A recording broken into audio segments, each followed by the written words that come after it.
Well, Cecil, it looks like Uncle Thomas is going to back Butch Williams in his gold mine.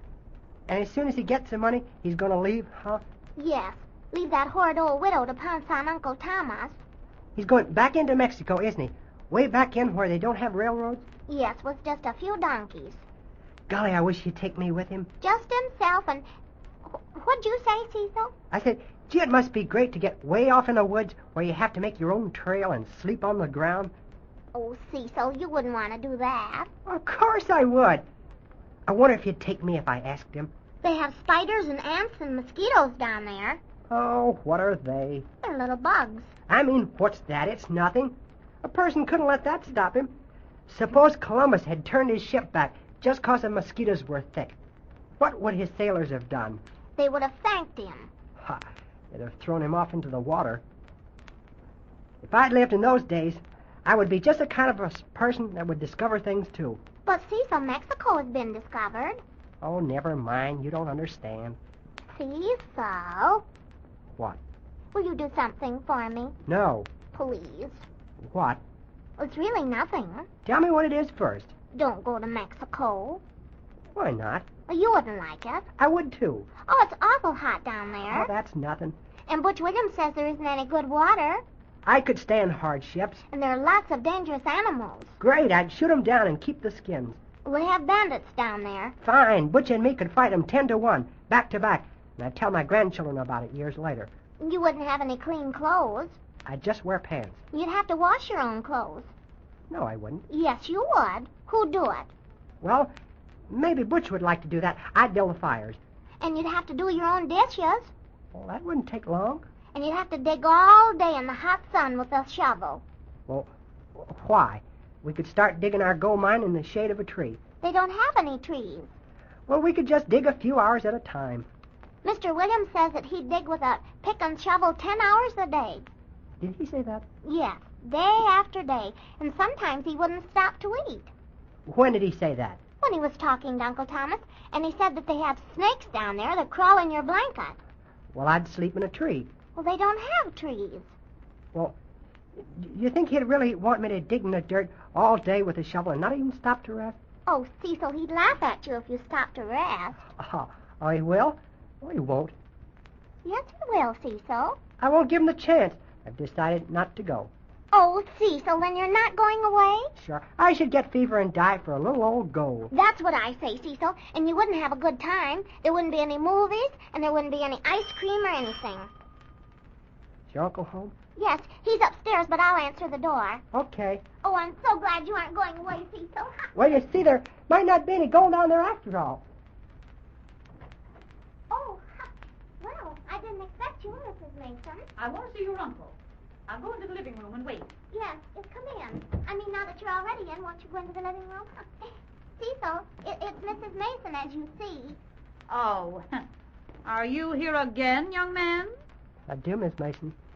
Just sit down, Mrs. Mason, and I'll call Uncle Thomas. Very well. You spend a great deal of your time over here, don't you, Cecil? Well, you see, Mrs. Mason, I'm invited over, or I wouldn't be here. Oh, Uncle Thomas! Yes, dear?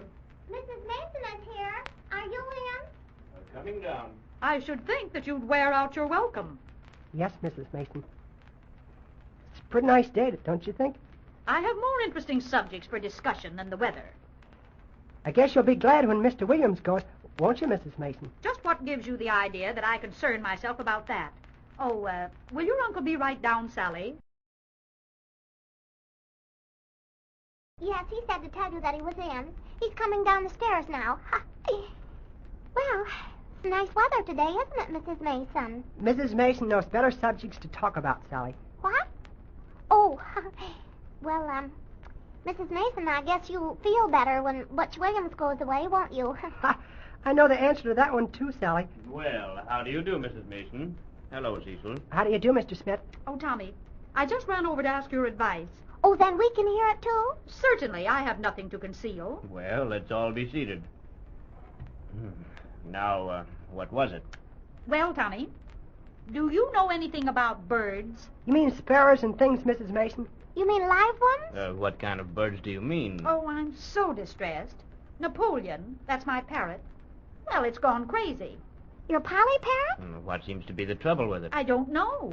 I thought you might know what I should do. I've had it so long. What makes you think it's crazy, Mrs. Mason? Hasn't it always been crazy?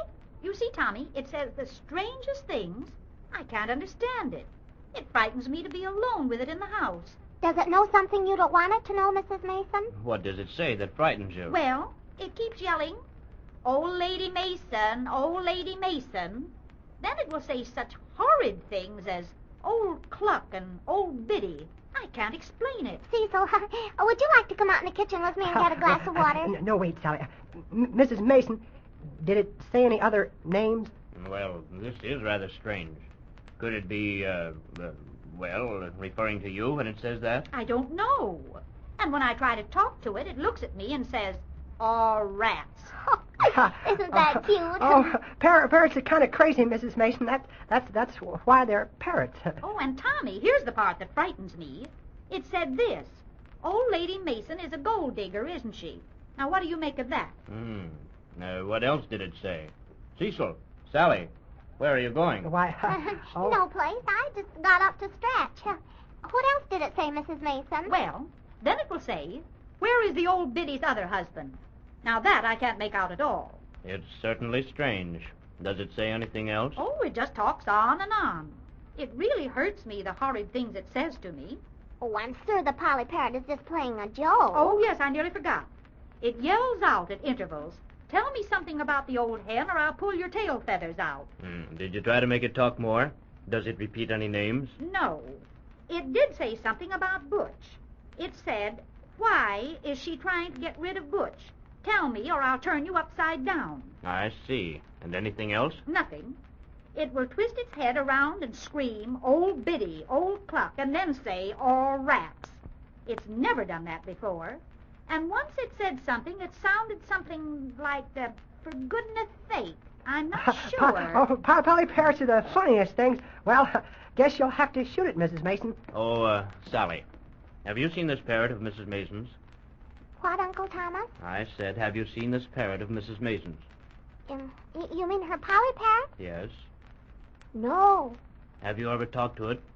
What, Uncle Thomas? Have you ever talked to it? You mean, have I ever talked to it? Yes. When? Oh, never mind. You and Cecil may go. Well, Mrs. Mason, I'll tell you what I'll do. I'd phone up the bird store, and if the parrot is really ill, they'll be glad to tell you what to do. Personally, I've had very little experience with them. But I wouldn't try to explain what all this means. It might not be to your liking. Now, you just phone the bird store, and they'll know what to do about it.